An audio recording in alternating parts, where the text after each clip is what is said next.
앞에 나와 찬양하게 하시고 기도하게 하심을 감사합니다. 아버지 하나님, 주님 앞에 우리의 모든 짐을 내려놓을 때에 주님 받아주시옵시고 아버지 하나님 우리를 안아주시며 붙들어주시기를 간절히 원합니다. 아버지 하나님, 주님밖에 없습니다. 우리는 연약합니다. 우리는 부족합니다.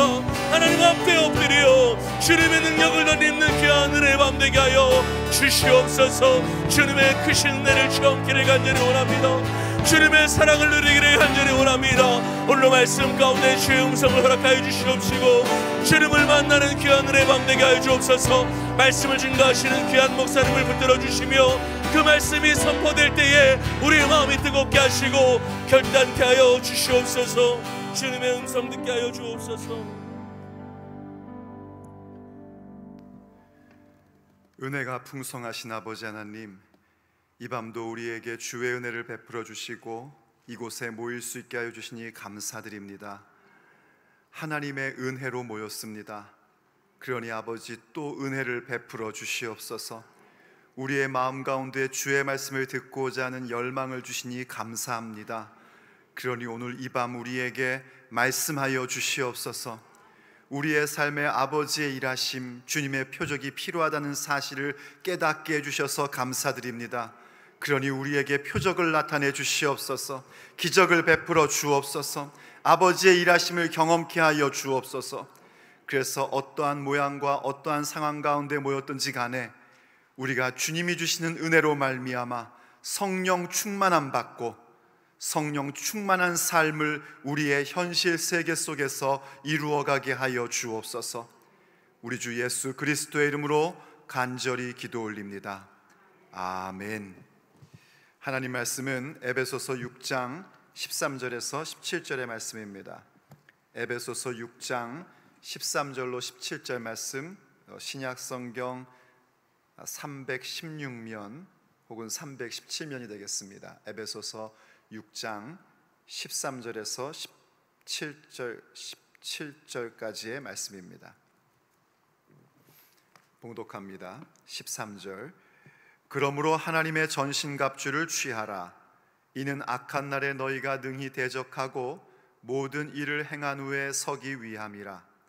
그런즉 서서 진리로 너희 허리띠를 띠고 의의 호심경을 붙이고 평안의 복음이 준비한 것으로 신을 신고 모든 것 위에 믿음의 방패를 가지고 이로써 능히 악한 자의 모든 불화살을 소멸하고 구원의 투구와 성령의 검 곧 하나님의 말씀을 가지라. 아멘. 하나님의 말씀입니다. 우리 기독교 신앙은 예배당 신앙에서 멈춰서는 안 됩니다. 예배당 신앙에서 우리의 현실 속에서의 신앙으로 반드시 이어져야 됩니다. 이렇게 얘기하시면 안 됩니다. 예배당에서 예배드리고 예배당에서 성령 충만함 받는 게 뭔 소용이 있어? 삶에서 돼야지. 이런 말 하시면 큰일 납니다. 여기서부터 시작돼야 됩니다. 예배당에서 성령 충만 받으셔야 됩니다. 예배당에서 하나님 말씀을 듣고 기도하며 하나님을 만나는 체험을 가지셔야 됩니다. 바로 성령 충만함을 받는 자가 되셔야 됩니다. 성령 충만함 받으면 너무나 당연하게 또 너무나 자연스럽게 우리는 성령 충만한 삶으로 나아가게끔 되어 있습니다. 이건 자연스러운 겁니다. 성령 충만함 받았는데 성령 충만한 삶에 대하여 열망도 없고 기대도 없다. 그건 뭔가 잘못된 겁니다. 성령 충만함 받으면 우리의 현실 삶에서 성령 충만한 삶을 살고자 하는 열망이 생기고 또 그 삶을 이루어가게 됩니다. 성령 충만한 삶이라는 것은요, 무엇을 하는 것으로 측량되는 게 아닙니다.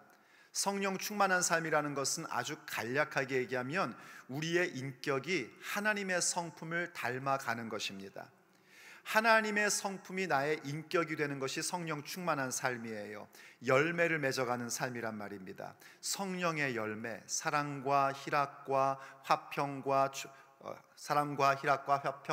오래 참음과 자비와 양선과 충성과 온유와 절제라는 성령님의 성품이 내 삶의 모습에서 드러나는 것입니다.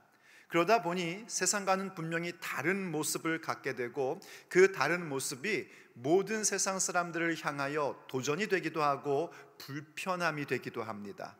도전을 받는 사람들은 과연 저들은 무엇 때문에 저렇게 살아갈까 하는 생각을 가짐으로 말미암아 마침내 하나님을 만나는 그런 역사가 나타나게 되고요, 불편함을 갖는 자들은 우리의 그러한 성령 충만한 삶에 대하여 불평하고 원망하고 박해하는 모습이 나타나기도 합니다. 그러한 성령 충만한 삶을 살아가는 것이 마땅한 우리의 모습입니다. 그런데 이것이 어디서부터 시작되는 것인가?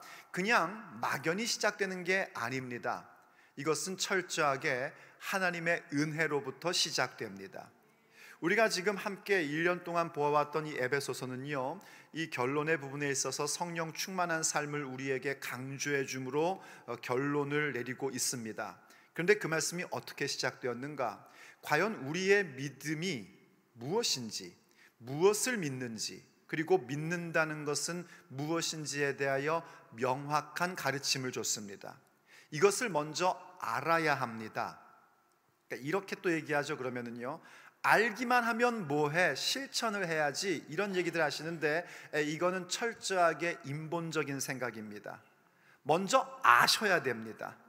뭘 믿는지 알지 못하는 상태에서 실천을 한다고 여러분들이 시도하기 시작하면 그건 틀림없이 자기의가 됩니다.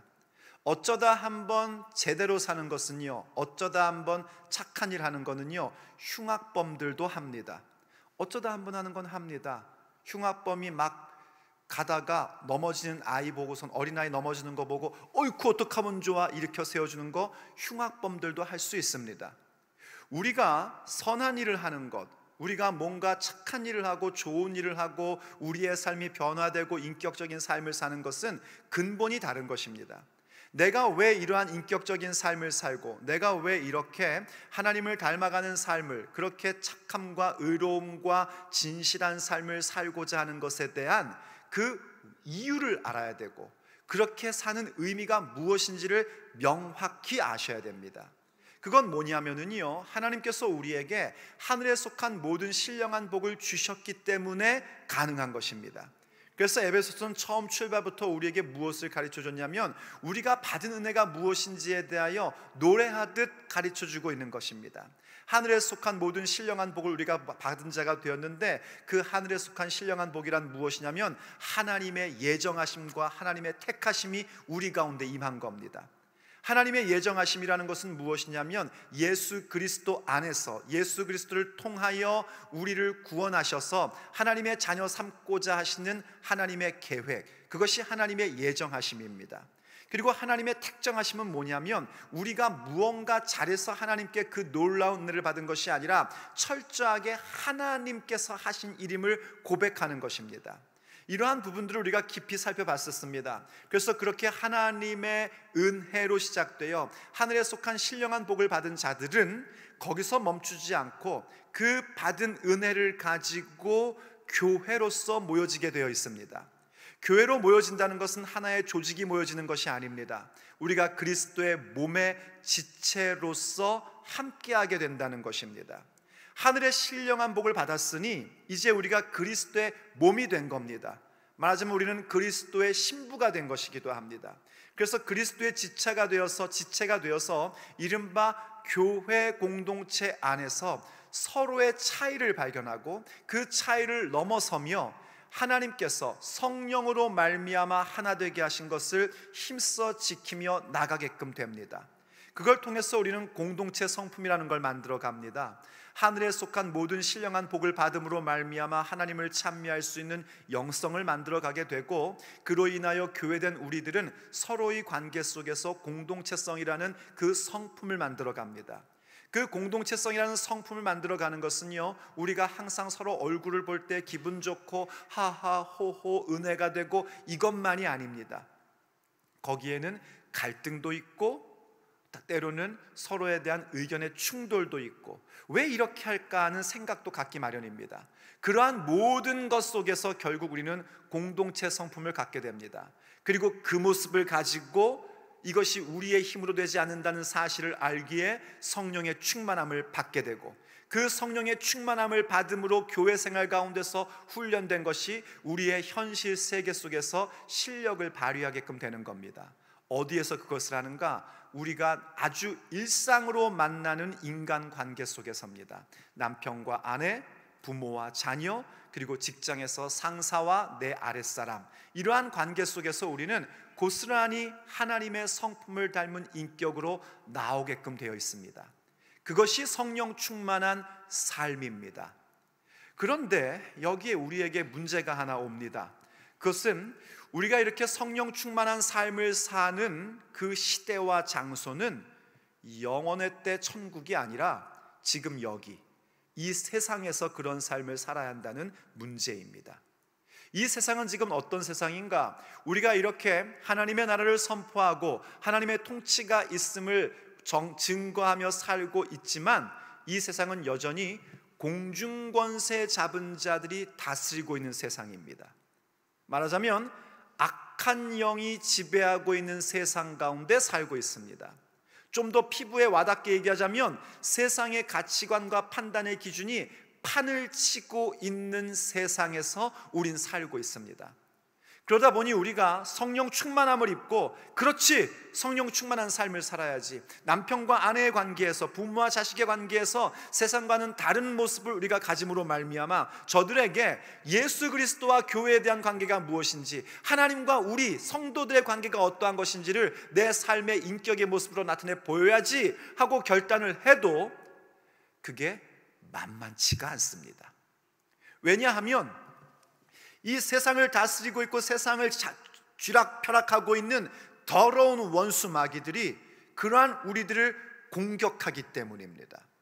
그래서 우리가 예수님을 믿고 하늘에 속한 신령한 복을 받고 성령 충만한 삶을 산다는 것은, 여러분 분명히 기억하십시오, 그건 고달픈 삶이 아닙니다. 그건 너무나 행복하고 복된 삶입니다. 그건 탁월한 삶인 것입니다. 도대체 우리가 무엇이 간데 그런 삶을 베풀어 주셨습니까? 하나님께서 우리를 택하셔서 자녀 삼으셔가지고요, 그렇게 놀랍고도 탁월하고도 행복하고도 기쁜 삶을 우리에게 주셨습니다. 그런데 동시에 그 행복하고 기쁜 삶에는 무엇이 존재하는가? 이 더러운 원수들과 싸워야 되는 씨름이 존재한다는 것입니다. 이 씨름을 여러분들이 포기하시면 안 됩니다. 이 영적인 전쟁, 이 씨름을 포기해서도 안 되고요, 외면해서도 안 됩니다. 포기하면 그건 지는 것이고요, 외면하면 마치 안 싸우니까 승패가 보류된 것 같죠. 세상의 전쟁은 그렇습니다. 일반적인 경기는 그렇죠. 막 경기하다가 비가 너무 많이 와가지고 야 오늘 못하겠다, 다음에 하자, 그럼 일단 보류되는 거 아닙니까? 누가 승자인지 알 수 없습니다. 그러나 영적 씨름은 전혀 그렇지 않습니다. 우리가 이 영적인 씨름, 영적 전투에 대한 것을 아니야, 그냥 나 그만 싸울래, 좀 보류할래 하는 순간 패배입니다. 그 순간 패배인 겁니다. 이 영적 전투, 영적 씨름을 포기하거나 보류하여 패배해버리면 어떤 문제가 생기는 줄 아십니까? 우리에게 베풀어 주시는 하늘에 속한 모든 신령한 복이 나라는 개인에게는 아무 상관없는 것이 되어버립니다. 지금 이 말씀이 이해가 되십니까? 이 말씀을 이해시켜 드리려면 다시 1장부터 강의를 다시 해야 되는데 그럴 수는 없고 간략하게 설명하면 이거예요. 하나님의 예정이라는 것은요, 여러분 각각 개개인이 구원받는다 구원받지 않는다라는 걸 미리 정해놨다는 얘기가 아닙니다. 하나님의 예정을 그렇게 생각하고 계신다면 그건 크게 착각하고 있는 겁니다. 하나님은요, 누구든지 예수님 믿는 자에게는 영생을 주시는 하나님이십니다. 그리고 우리 하나님은 디모데전서 1장에서도 말씀하고 있는 것처럼 모든 사람이 구원받기를 원하시는 하나님이십니다. 그런데 하나님이 예정하셨다, 그 구원을 예정하셨다는 얘기는 뭔가 한 개인이 구원받고 구원받지 않고에 대한 얘기가 아니고 예수 그리스도의 몸을 구원하시기로 예정하신 것입니다. 간략하게 얘기하면 그겁니다. 그러니까 한 개인이 구원받고 안 받고는 예수님의 몸의 지체가 되느냐 되지 않느냐에 달려있는 것입니다. 예, 하나님 아버지는 작정하시고 정하신 계획과 섭리가 있으셔요. 이미 계획하신 바가 있단 말이에요. 그건 뭐냐면 오직 당신의 아들 예수님 안에서만 구원하기로 작정하신 것입니다. 그래서 나와 너가 예수님 믿는 사람이 될 때에 그걸 우리는 우리라고 얘기합니다. 그 우리가 바로 예수님의 몸입니다. 이건 변할 수 없는 것입니다. 이 구원은 변개치 아니하십니다. 이 계획은 절대 변하지 않습니다. 그런데 각 개개인은 어떻게 되는 것인가? 각 개개인은 바로 그 몸 안에 있을 때에 구원받는 존재인 것입니다. 그러니까 나 개인의 구원은 내가 지금 예수님을 믿느냐 믿지 않느냐로 결정되는 것이고, 바로 그 예수님 믿지 않는 모습으로 갈 때는 구원이 있을 수가 없는 것입니다. 그러니 우리가 정신 차리고 영적 씨름을 하여 우리의 받은 구원을 완성으로 나아갈 줄 아셔야 됩니다. 조금 이해가 되십니까? 그렇기 때문에 여러분들이 이 영적인 씨름, 영적인 전투를 포기하거나 보류하려고 하면 우리에게 베풀어 주시는, 우리가 받고 있는 하늘에 속한 모든 신령한 복이 나라는 개인에게는 아무 상관이 없는 것이 되어버립니다. 이왕 예수님 믿고 지금 예배당 나오고 있는데, 아니 이렇게 금요철학까지 나오고 있는데 우리에게 주시는 하늘에 속한 신령한 복이 나와는 상관이 없다면 그건 너무나 억울한 겁니다. 그건 원통한 겁니다. 여러분이 모든 걸 다 잃어버려도 그건 잃어버리면 안 되는 것입니다. 그렇다면 우리가 무엇 해야 되는가? 영적 씨름을 하셔야 됩니다. 예수님 믿고 성령 충만한 삶을 산다는 것이 얼마나 행복하고 기쁜 삶인가 하는 것을 충분히 아는 자로서 그것을 누리며 살기 위하여 지금도 할 수만 있으면 택함 받은 자도 삼키려고 하는 이 더러운 원수 마귀 귀신과 싸우는 자가 되셔야 됩니다. 씨름하셔야 됩니다. 그때 그런데 여러분이 명심해야 될 게 무엇인가? 우리의 씨름은 혈과 육에 속한 것이 아니라는 점입니다. 사람과 싸우는 게 아니란 말이에요. 우리의 눈에 보이는 어떤 정치, 경제 이런 것과 싸우는 게 아니란 말입니다. 사람과 싸우는 게 아니에요. 우리의 싸움은 무엇과 싸우는 것인가? 통치자들과 권세와 통치와 싸우는, 권세자들과 통치자들과 싸우는 것입니다. 이 권세와 통치라는 건 뭘 얘기하는 거냐면 우리의 삶, 나의 삶을 다스리고 이끌어갈 수 있는 어떤 존재를 얘기하는 겁니다. 내 생각과 내 생활 혹은 나의 어떤 그 선택, 결정 이러한 부분들을 이렇게 컨트롤할 수 있고 끌고 갈 수 있는 존재입니다. 때로는 정치력이라는 것이, 정치적 권세라는 것이 그렇게 할 때도 있습니다. 뭐 아주 비근한 예를 들면은요, 흔히 그 뭐라 그럽니까? 차별금지법이라는 걸 만들어서 분명히 이미 미국도 그렇고 한국도 그렇고 헌법 자체 안에 모든 사람은 평등하다는, 차별해서는 안 된다는 게 이미 존재합니다. 그런데 말만 그럴듯하게 차별금지법이라는 걸 만들어서 기독교를 박해합니다. 복음을 증거하지 못하게 합니다. 하나님의 진리를 말하지 못하게끔 만들어버리는 겁니다. 그러한 것들이 일종의 정치 권세입니다. 정치의 통치입니다. 우린 그것과 싸우는 자가 될 수 있어야 됩니다. 이 통치와 권세는 그런 정치뿐만이 아닙니다. 경제도 우리의 삶을 지배하고 우리의 결정을 이끌어가게끔 합니다. 바로 돈 말입니다. 맘몬이라고 하는 것이요, 돈 벌려고 예배 안 드립니다. 돈 때문에 신앙을 배반합니다. 이러한 모습들이 우리를 지배하고 다스립니다. 그것과도 싸우셔야 됩니다. 때로는 문화라는 것이 우리를 다스리기도 합니다. 복음 들어와라 그럼 이렇게 안 오는데 BTS가 뭐 한다 그럼 난리가 납니다. 그거 참 좋더라, 이렇게 한번 해보십시오 하는 강단의 말은 안 듣는데요, BTS 멤버가 그 집 음식 맛있다 그럼 그 집이 대박이 난답니다. 그렇게 이 세상의 문화들도 우리의 생각과 우리의 삶을 지배하며 나옵니다. 이러한 것들, 정치, 경제, 사회, 문화 각 저변에 우리의 삶을, 나의 생각과 내 결정을 이끌어가려고 하고 지배하려고 하는 것이 통치와 권세라는 것들입니다. 그것이 우리가 싸워야 할 대상인 겁니다. 그러니까 그러한 것들이 어떤 정당을 향하여 싸우거나 어떤 회사를 향하여 싸우거나 이런 얘기가 아니란 말입니다. 나를 지배하려고 하는 것들, 하나님 이외에, 하나님 말씀 외에 나의 생활과 나의 생각과 나의 결정과 나의 선택을 지배하려는 존재들, 그것들과 싸워야 됩니다. 그것들과 싸우는 것은 근본적으로 들어가면 뭐냐면 사실은 우리의 욕심입니다. 내 세상적인 욕망입니다. 내 안목의 정욕이고요, 이생의 자랑들입니다. 이런 것들과 싸워야 됩니다. 이 모든 것들은 누가 지배하고 있냐면요, 어둠의 세상의 주관자들이 이 모든 것들을 지배하고 있는 겁니다. 어둠의 세상의 주관자들이 존재한단 말이에요. 더 깊이 들어가면 뭔가 하늘에 있는 악한 영입니다. 하늘에 있는 악한 영이 공중권세를 잡아가지고 이 어둠의 세상의 주관자들을 다스리고 있으며, 어둠의 세상 주관자들은 우리의 삶의 통치와 권세라는 존재로서 우리의 삶을 좌지우지하려고 합니다. 우린 그것과 싸워야 됩니다. 그것과 씨름하셔야 됩니다. 여러분, 우리 한국말이 씨름한다는 말이 참 좋은 말이에요. 씨름한다는 말은 실제로 붙잡고 막 씨름하는 것도 씨름하는 거지만, 어떻게 하면 좋을까 우리가 고민하고 생각하고 기도하고 이런 것도 우리가 흔히 씨름한다라고 얘기합니다. 그 씨름을 하셔야 된단 말입니다. 그런데 우리에게 또 하나 알아야 될 게 뭐냐면, 우리는 사실 악한 영을 이길 힘이 없다는 사실입니다. 인간은 그가 누구든지 간에 악한 영을 이길 수 있는 힘이 자신에게는 없습니다.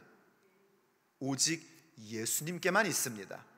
그래서 예수님을 믿는 자들은 악한 영을 대적하여 싸울 수 있는 존재가 된 것이고, 싸우면 이기는 사람이 됩니다. 중요한 건 뭐냐면, 그 싸움을 우리에게 싸우라 하실 때에 하나님께서 그냥 싸우게 하시지 않는다는 겁니다. 우리는 힘이 없어요. 우린 능력이 없어요.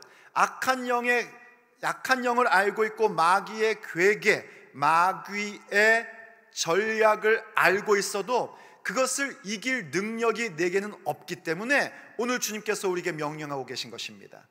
하나님의 전신갑주를 입으라. 하나님의 전신갑주를 취하셔야 됩니다.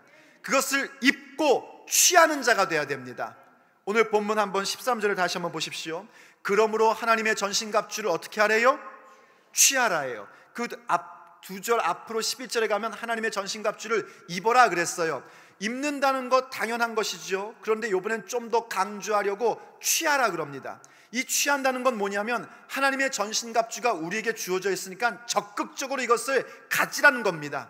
이것을 우리가 간직하는 자 돼야 되고, 이것이 무엇인지 생각하여서 내 것으로 만들어야 됩니다.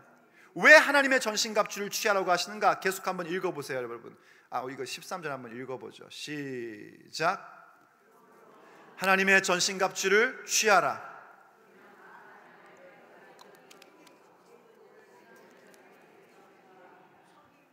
아멘. 어떤 날이라고요? 악한 날에. 지금 우리가 살고 있는 시절은 악한 때입니다. 악한 날이에요. 이 악한 날에 어떻게 대적한다고요? 능히 대적한다고요. 능히가 뭐예요? 넉넉히, 충분하게 대적하는 겁니다. 부족함이 없는 정도가 아니라 넉넉히 대적하는 것입니다. 우리에게 있는 예수 그리스도의 힘, 예수 그리스도의 능력, 예수 그리스도의 이름은 악한 날의 그 대적을 능히 대적할 수 있는 힘이요, 능력이요, 권세입니다. 그리고 어떻게 한대요? 모든 일을 행한 후에 서기 위함이라. 싸웠는데 막 피투성이에요. 그래갖고 나중에 보니까 상처뿐인 영광이네, 이런 얘기 하잖아요 우리가요. 막 싸워서 이기긴 이겼어. 손은 들어졌는데 누가 승자인지 도대체 분간이 안 가.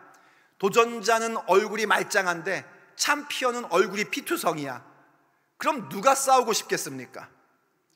영적 씨름에서 실컷 싸웠는데 돌이켜보니 회환만 있고 남는 건 아무것도 없는 것 같고 상처뿐이고, 그럼 누가 과연 영적 싸움을 하려고 하겠습니까? 하나님은 우리에게 그런 승리 주시는 분이 아닙니다. 우리를 어떻게 하시는가? 넉넉히 대적하게 하시고 넉넉히 승리하게 하셔서 우리를 세워주시는 분이십니다. 우리가 딱 모든 일을 마치고 섰을 때에 누가 봐도 저 사람이 승리자구나, 저 사람이 챔피언이구나, 이걸 알게끔 세우신단 말입니다. 그래서 우리에게 뭘 주셨어요? 전신갑주를 주신 겁니다. 하나님의 전신갑주를 취하라. 왜 그런가? 우리가 사는 세대는 악한 세대이고 하나님의 전신갑주를 취해야 우리가 이 모든 악한 세력을 넉넉히 대적하는 자가 되고, 이 모든 전투를 마친 후에도 상처뿐인 영광이 아니라 당당한 챔피언으로, 하나님이 세우신 승리자로, 누가 봐도 승자의 모습으로 세워주시기 위함입니다. 그러니 전신갑주 취해야겠습니까? 안 취해야겠습니까? 취하셔야 됩니다. 하나님의 전신갑주를 취하셔야 됩니다. 내 것으로 만드셔야 됩니다. 그럼 하나님의 전신갑주는 뭔가? 여기 이제 우리가 읽었던 본문에서 하나님의 전신갑주가 6가지 종류로 나옵니다. 이걸 흔히 이제 목사님들이 뭐라고 얘기하냐면, 이건 보통 로마 시대의 군인들의 복장이다라고 그렇게 가르쳐 줍니다. 저도 많이 그렇게 가르쳤습니다. 그건 뭐 그렇게 볼 수도 있습니다. 그렇게 볼 수도 있는데, 이번에 제가 이 하나님의 전신갑주를 여러분들에게 전달하려고 또 주인의 창고에 들어가 보니까 이게 단순히 로마 군사들의 복장이 아니더라고요. 여기 나오는 6가지의 복장은요, 성경에 곳곳에 산재되어 있는 어떤 뭐랄까요, 그런 갑주, 전신갑주의 그 모습들을 하나로 확 묶어온 겁니다. 하나님께서 사도 바울을 통하여 성령의 감동 가운데 이것을 쓰게 하실 때에 성경에 막 이렇게 산재되어 있는 복장, 우리가 그리스도인으로서 하나님을 닮아가고 우리 예수님을 닮아가는 그런 대범한 모습에 대한 것들을 한 곳으로 쫙 모아온 것이더라고요. 그래서 우리는 이번에는 어떻게 보려고 하냐면, 이 하나님의 전신갑주를 하나씩 보되 이게 얼마나 하나님을 닮은 모습이며 예수님을 닮은 모습인지, 성경이 어떻게 얘기하고 있고 그것이 그래서 우리에게는 어떻게 적용되는지로 보려고 하는 것입니다. 물론 고대사회 로마 군병뿐만이 아니라 모든 군인들은 전부 다 전신갑주를 입고 전투에 나갑니다. 그걸 보고도 이야기할 수 있지만, 하나님은 이미 그들이 그러한 것을 보기 이전에 하나님의 말씀을 통하여 하나님께서 어떠한 분이신지를 가르쳐주며 우리가 입어야 할 전신갑주가 어떠한 것인지를 가르쳐 주셨습니다. 첫 번째로 무엇이 있어야 되는가? 첫째로는요, 진리로 허리를 묶으셔야 됩니다. 우리의 허리를 진리로 묶어 놓으셔야 됩니다. 이게 첫 번째 우리가 가져야 될 하나님의 전신갑주입니다. 14절을 한번 보시죠. 그런즉 서서 진리로 너희 허리띠를 띠고 의의 호심경을 붙이고, 이렇게 시작되어 있는데, 먼저 여러분들이 보고 가야 될 건 뭐냐면 이 서서라는 단어입니다. 그러니까 한글에 맞게끔 번역을 하다 보니까 서서 하고 이게 가만히 읽어보면 그렇잖아요. 이렇게 옷을 입으려니까 일단 서야지 돼요. 그래서 서서 허리띠를 띠고 붙이고 신고 쓰고 이렇게 느껴집니다. 그렇죠? 근데 이제 성경 원문은 그런 개념이 아니고 일단 굳게 서라입니다. 서는데 어떻게 우리가 굳게 세워질 수 있는가? 진리로 허리띠를 띠므로, 묶음으로 세워질 수 있고, 흉배를 붙임으로 굳게 세워지고, 신발을 신음으로 인하여 굳게 세워지고, 이런 개념입니다. 이해가 되십니까? 조금 이해가 안 되셨군요. 그러니까 이런 얘기예요. 여기 서서라는 단어가 뭐냐면 이렇게 그냥 굳게 스탠딩, 서 있다, 이런 말인데, 이 말은 2가지의 의미가 내포되어 있는 단어입니다. 하나는 뭐냐면 적의 공격이 올지라도 굳건하게 서 있는다는 어떤 방어적 모습에서의 서서라는 개념입니다. 맞죠? 방어를 하려면 그 하나님의 전신갑주를 가지고 있어야 방어가 되는 거 아니겠습니까? 그런데 여기에 동시에 어떤 의미가 포함되어 있냐면, 이건 단순히 방어만을 위한 것이 아니라 공격을 하러 나가기 위해서 서는 것입니다. 그러니까 장수가 이렇게 집에 앉아 있다가 싸우러 나가야겠구나 하고 일어서는 겁니다. 그게 서서입니다. 근데 서서 나가려면 어떻게 해야 되는가? 이 서 있는 것만으로는 안 되죠. 하나님의 전신갑주로 인하여 무장이 되어야 진짜 서 있는 모습이 되는 것이고, 그 모습으로 이제는 어떻게 해요? 전진해 나가야 하는 겁니다. 이제 하나씩 설명을 드리면 여러분들은 이해가 되실 것입니다. 그렇게 서서 방어하는 것뿐만이 아니라 전쟁터로 나아가 악한 영과 싸우는 자가 되기 위해서 서는데, 첫 번째, 진리로 허리띠를 묶음으로 인하여 서야 된다는 것입니다. 이 허리띠를 묶는다는 것은 어떤 개념인지 여러분 대충 아실 겁니다. 물론 요즘에는 옷들이 참 좋아가지고 허리띠가 없어도 이렇게 옷이 탁 조여주면서 굉장히 편안한 옷들이 많더라고요. 그리고 그런 옷들을 자꾸 더 입고 싶어지지요. 그런데 이제 옛날, 이제 여기 이렇게 좀 연세 드신 분이 젊으실 때만 해도 이 허리띠를 매지 않으면 바지가 자꾸 흘러내리죠. 요즘은 허리띠가 그냥 하나의 장식품처럼 되어 있지만, 사실 허리띠는 우리가 뭔가 일을 할 때에 바지가 흘러내리지 않게 하고 힘을 얻게 하는 근간이 되는 부분입니다. 더군다나 고대 사회는 더 그랬었다고 합니다. 고대 사회, 지금 이 신약이 쓰여지던 시대의 사람들의 옷이라는 것은 주로 이렇게 통옷 같은, 남자고 여자고 이렇게 원피스 같은 스타일이 기본적인 옷의 복장이었어요.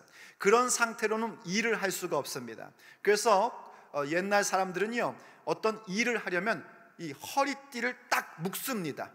허리띠를 딱 묶으면 어떻게 될까요? 이 허리 밑으로는 이렇게 너플너플 되는 게 있겠죠. 그럼 그걸 어떻게 하는가? 이 띠 안으로 이렇게 집어넣는 거예요. 확실히 이해되시죠? 예, 그렇게 함으로써 어떤 걸 보여주냐면, 이제 뭔가 일을 시작할 거구나, 전쟁터로 나가든지 일을 하든지 하겠구나, 이걸 알려주는 겁니다. 왜 여러분 그 첫 번째 유월절 때도 기억하십니까? 하나님께서 유월절 식사를 하게 할 때에 첫 번째 조건이 뭐냐면, 너희는 허리에 띠를 띠고 지팡이를 짚고 음식을 급하게 먹어라 하셨습니다. 이거는 보통 유대인들의 식사 예절이 아닙니다. 유대인들의 식사 예절은 비스듬히 누워서 여유 있게 식사를 하는 게 유대인들의 저녁 식사예요. 근데 유월절 식사는 그렇지 않았단 말이죠. 띠를 띠고 이제 뭐 할 겁니까? 이 밤이 지나고 나면 탈출입니다. 출애굽입니다. 하나님이 약속하신 약속의 땅을 향하여 이제 여행을 시작하는 거란 말이에요. 그때 첫 번째가 뭐냐면, 그때도 허리로 띠를 매고입니다. 우리도 이렇게 허리띠를 매는 자가 될 수 있어야 됩니다.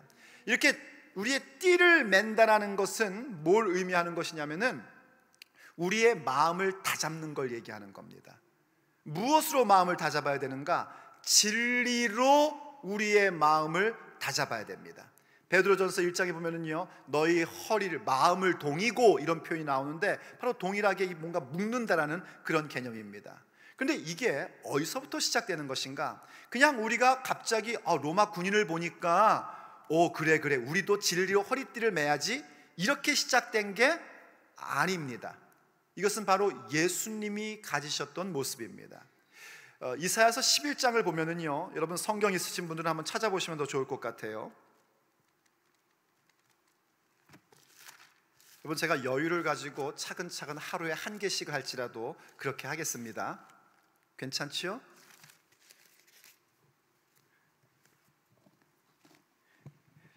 이사야 11장을 잠깐 펴보시면은 이런 말씀이 나옵니다. 이새의 줄기에서 한 싹이 나며 그 뿌리에서 한 가지가 나서 결실할 것이요. 바로 예수님에 대한 예언이에요. 오실 메시아, 우리에겐 이미 오신 메시아 예수님에 대한 예언의 말씀을 이사야 11장에서 이렇게 기록하는데, 그 다음 2절에서 이런 표현이 나와요.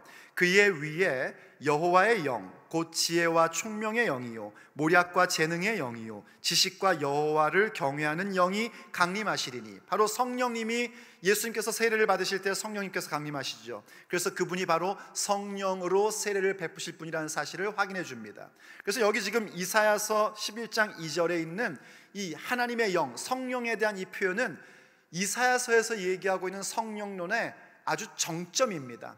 여기 이 성령님을 7가지로 표현하고 있거든요. 여호와의 영, 지혜와 총명의 영, 모략과 재능의 영, 지식과 여호와를 경외하는 영, 7가지로 표현하고 있습니다. 여러분 성경을 읽으시는 분들은 아마 기억이 나실 거예요. 요한계시록에 보면 일곱 영, 성령을 가리켜 일곱 영이라 하는데, 그때 일곱이라는 숫자는 완전에 대한 개념이 있고요, 완전한 영이시라는 개념이 있고, 그리고 바로 이렇게 이사야 11장 2절에 나와 있는 일곱 가지로 표현되고 있는 성령님을 가리켜 말하는 겁니다. 이해가 되십니까?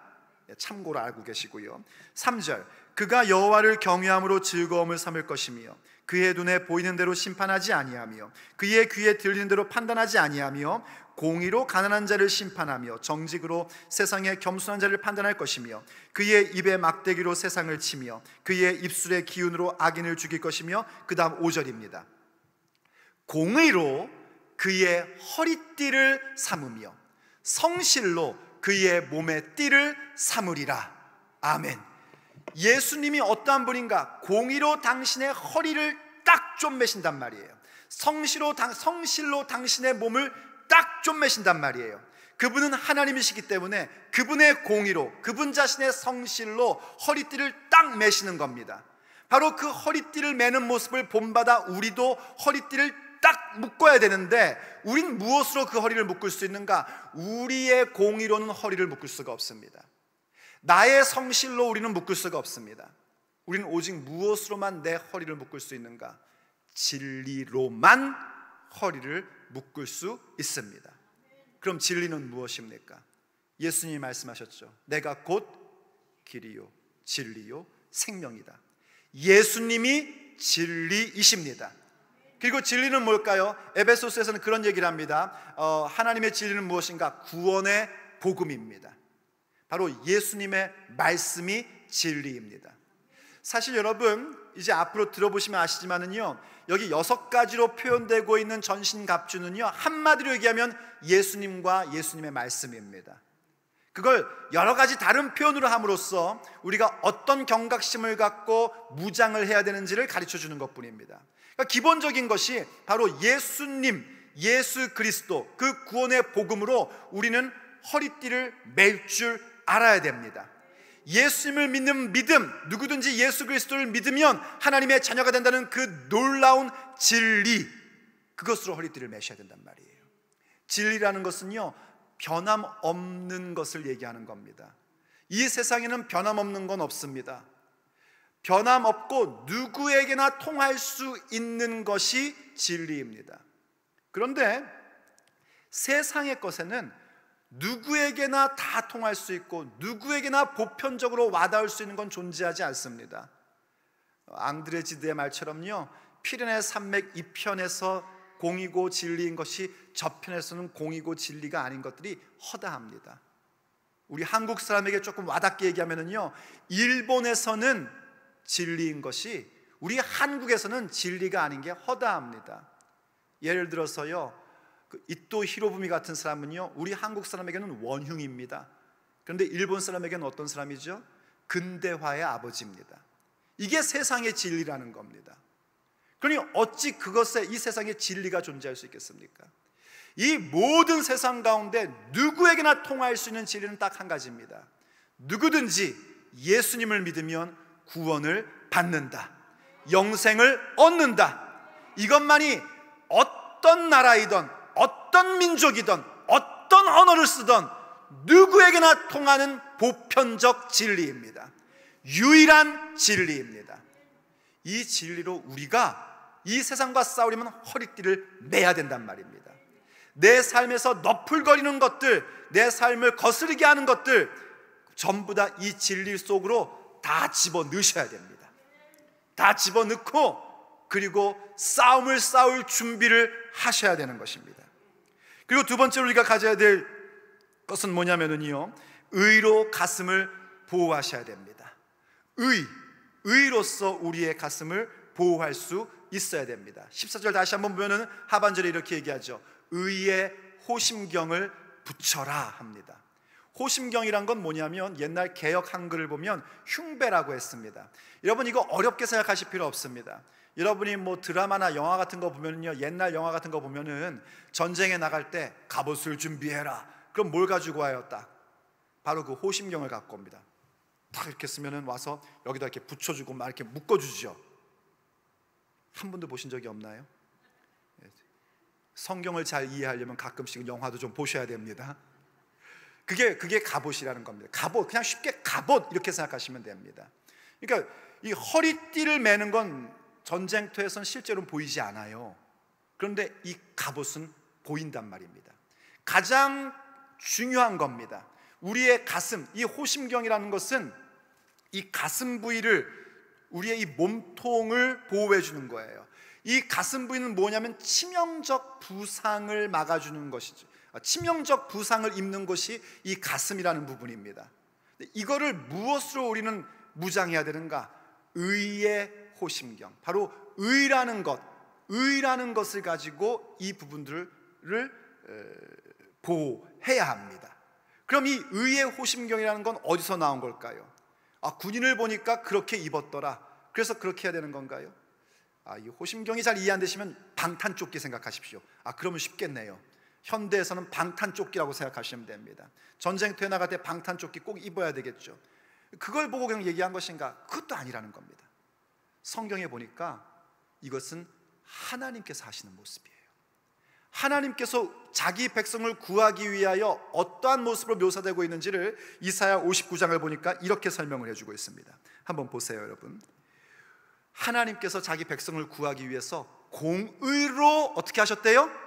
갑옷을 입으시고, 바로 이 갑옷이 흉배를 얘기하는 겁니다.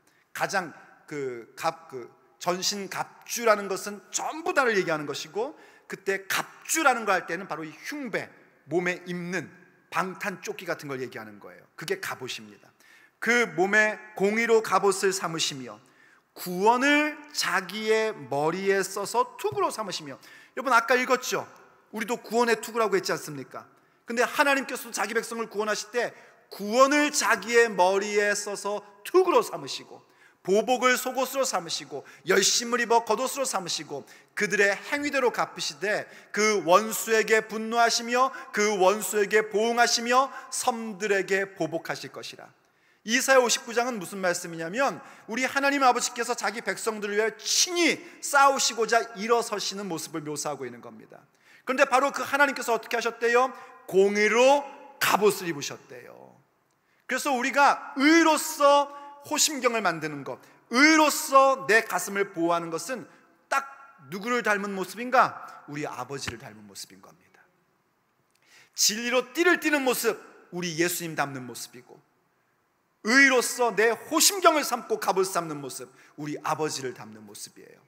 그러니까 지금 하나님의 전신갑주를 입는 건 한마디로 얘기하면 뭐냐면 하나님을 닮는 모습인 거예요. 하나님을 닮은 모습을 어떻게 가져야 되는 것인가? 진리로 나의 너풀거리는 삶을 다 정리정돈하여 탁탁탁 정리를 하고, 그리고 의로 갑옷을 입어야 된단 말이에요. 그 의는 뭐냐면 진리에 대한 결과입니다. 예수님을 믿는 자마다 구원을 받는다는 그 진리로 말미암아 얻어지는 결과가 의로움입니다. 예수님을 믿음으로 말미암아 의로워지는 것이요. 그러니까 이 의는요, 우리의 의가 아니란 말입니다. 로마서 3장을 보면 이런 말씀이 있어요. 이것도 한번 보십시오, 여러분. 제가 준비해 왔습니다. 펴놓고 보면 더 좋은데, 이제는 율법 외에 무엇이 나타났다고요? 하나님의 의가 나타났으니 율법과 선지자들에게 증거를 받은 것이라. 곧 예수 그리스도를 믿음으로 말미암아 모든 믿는 자에게 미치는 하나님의 의니 차별이 없느니라. 여기엔 진리가 포함되어 있고, 그 진리로 말미암아 우리에게 주어지는 결과인 의로움이라는 게 존재하는 겁니다. 그 의는 우리 것 아닙니다. 하나님의 의고 예수 그리스도의 의입니다. 23절, 모든 사람이 죄를 범하였음에 하나님의 영광에 이르지 못하더니. 믿어지시면 아멘 하십시오. 다 죄인입니다. 의는 없나니 하나도 없습니다. 단 한 명도 존재하지 않습니다. 과연 누가 하나님 앞에 의인입니까? 아무도 없습니다. 모두가 다 죄를 범해서 하나님의 영광에 이를 수가 없어요. 그런데 어떤 일이 벌어졌습니까? 24절, 그리스도 예수님 안에 있는 속량으로 말미암아 하나님의 은혜로 값없이 의롭다 하심을 얻은 자 되었느니라. 값없이 의롭다 하심을 얻었습니다. 이것을 내 가슴을 보호하는 흉배로 삼으셔야 된단 말이에요. 이것 입지 않고 나가면은요, 그냥 오는 대로 다 상처받고 오는 대로 다 치명적인 부상을 입게끔 되어 있습니다. 이 의로움으로 옷 입으셔야 됩니다. 누구의 의요? 하나님의 의, 그리스도의 의로 반드시 갑옷을 입으셔야 이 영적 씨름을 할 수 있는 거예요. 이 갑옷을 입지 않으니까는요, 조금만 뭐 하다가 삐지고 섭섭하고 그러고 계시는 겁니다. 제가 목회하면서요, 이성적으로 이해가 안 되는 것 때문에 교회를 떠나거나 신앙을 포기하거나 봉사활동 그만둔 사람을 거의 본 적이 없습니다. 왜냐하면 그 이성적인 의구심, 성경이 도대체 이게 뭐지? 이 말씀이 무슨 뜻이지? 이러한 것들은요, 웬만한 목사, 그리고 웬만한 목사라는 건 뭘 얘기하는 거냐면 성경을 사랑하고 성경을 연구하고 기도하는 목사, 그게 그냥 보통 목사입니다. 여러분, 대단한 목사가 아니라 보통 목사는 다 그럽니다. 그러니까 임영희 목사만 그러는 게 아니라 보통 목사는 다 그럽니다. 어디서 이상한 목사들을 보셔가지고 여러분이 말씀과 기도를 열심히 하는 목사님 정말 훌륭한, 이렇게 얘기하시는 것이지, 그냥 웬만한 목사는 다 그렇게 합니다.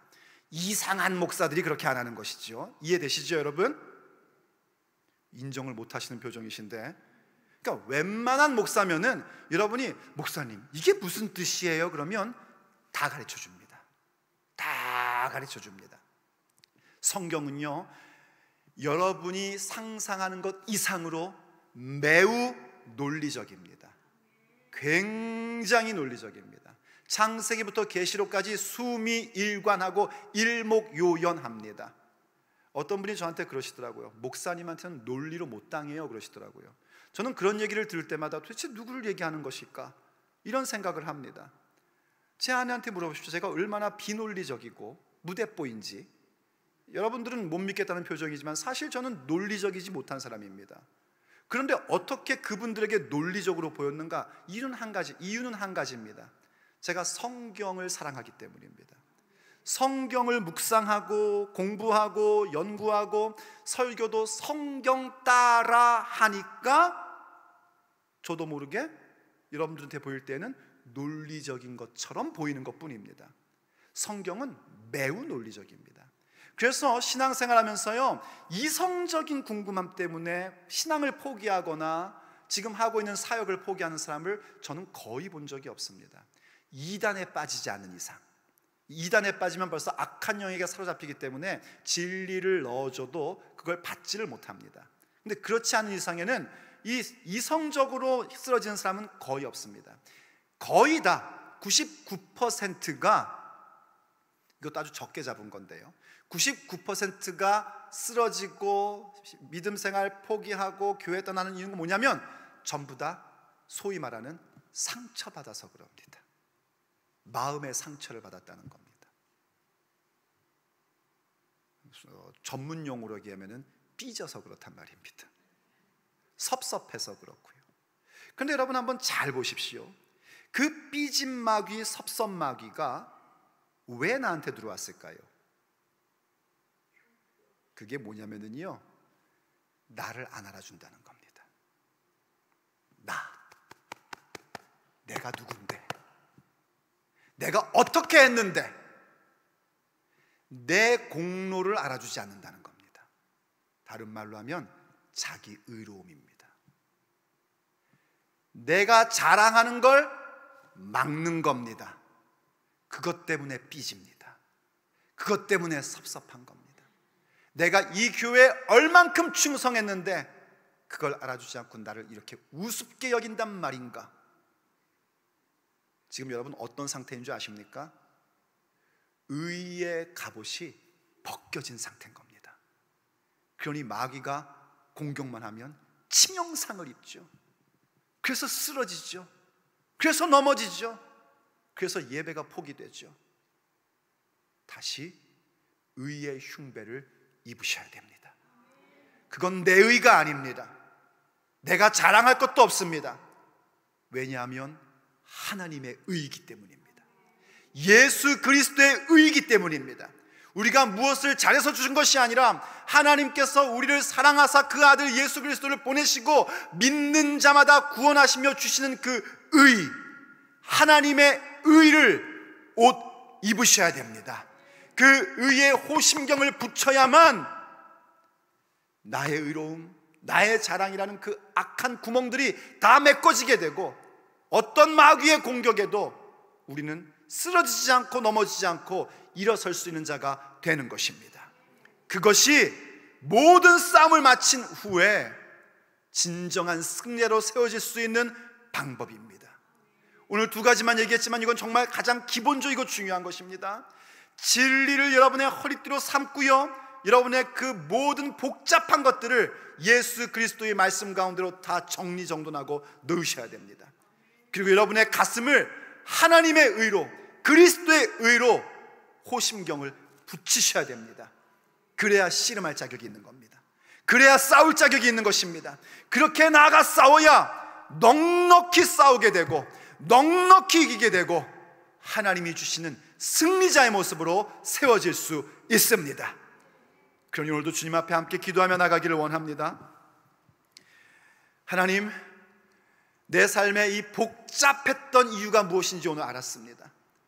제가 이 진리를 잃어버리고 그 진리 가운데로 나의 모든 생각과 삶을 정리정돈하지 않았군요. 오늘 그 일 하겠습니다. 왜 내가 이렇게 삐지고 마음 섭섭하고 왜 이렇게 우울하고 왜 이렇게 힘든지 알았습니다. 내가 하나님의 의로 호심경을 입지 않으니 이 마귀가 공격할 때마다 이리 픽 쓰러지고 저리 상처받고 그래서 이렇게 어리석은 인생을 사는군요. 이젠 그렇게 할 수 없습니다. 진리로 허리띠를 메고 그 의로 호심경을 삼아 아버지를 닮는 자, 예수님 닮는 자로 서겠습니다. 그러니 주님의 전쟁이, 주님의 승리가 나의 승리임을 보여주옵소서. 우리 그러한 마음으로 함께 찬미하고 기도의 자리로 나가기를 원합니다. 찬양할 때 여러분 기도하고 싶으신 자리가 있으신 분들은 옮기셔도 좋습니다.